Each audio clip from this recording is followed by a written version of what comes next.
Good morning friends, দেখো আমার গোপু সোনা ঘুমোচ্ছে। দেখো, সুপ্রভাত সবাইকে।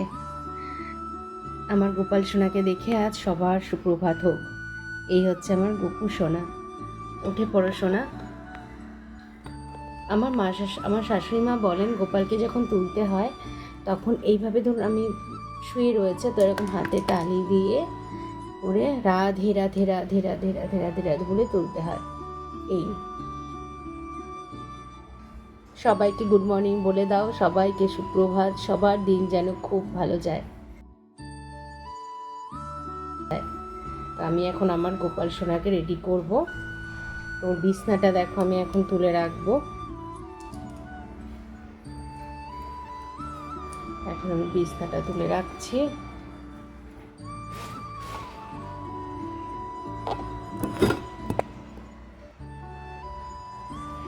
যেটা আমি করবো, আমার সোনা গোপালকে এখন আমি একটু ওকে হাত মুখ ধুয়ে দেবো।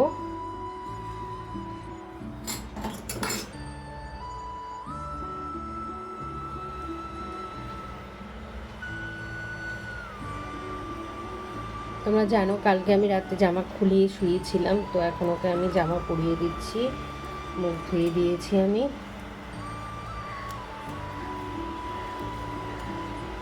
এখন আমার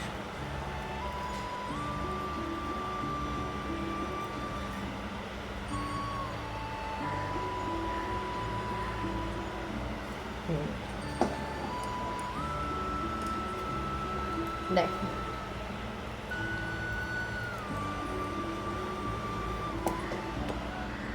দেখো বন্ধুরা, ও জামা কাপড় পরে রেডি হয়ে গেল।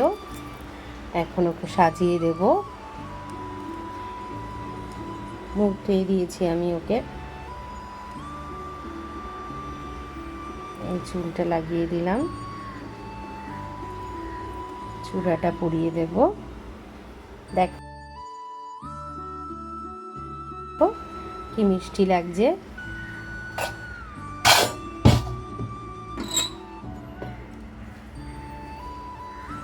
এখন গোপু সোনাকে আমি খেতে দেবো।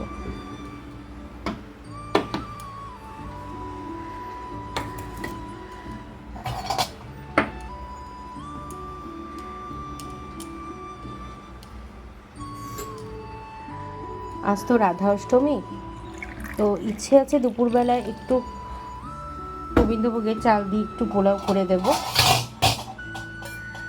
তো দেখি কতটা কি করতে পারি। ইচ্ছে আছে একটু ভালো পোলাওয়ের সাথে একটু পায়েস টায়েস করবো, কিন্তু আমি জানি না করে উঠতে পারবো কি না, কারণ অনেক কাজ থাকে। আজ অনেক চাপ, আজ অনেক কাজ আছে। ছেলেকে স্কুল থেকে আনতে যেতে হবে, শাশুড়ি মা নেই। শাশুড়ি মা থাকলে পরে অনেকটা কাজে হেল্প হয়ে যায়।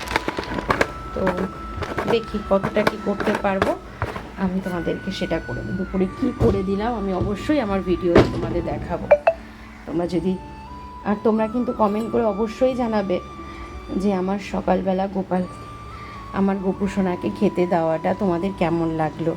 এই দেখো আমি খই দিলাম, তার সাথে দেব হচ্ছে একটু মিষ্টি। তুমি ফল দাও যাই দাও, একটা কথা মনে রাখবে বন্ধুরা, তোমরা সবাই হয়তো জানো মিষ্টিটা দিতেই হবে। একটা নকুলদানা ফল দিলে পরেও দেবে, যাই দেবে, মিষ্টি ছাড়া কখনো ভোগ সম্পূর্ণ হয় না।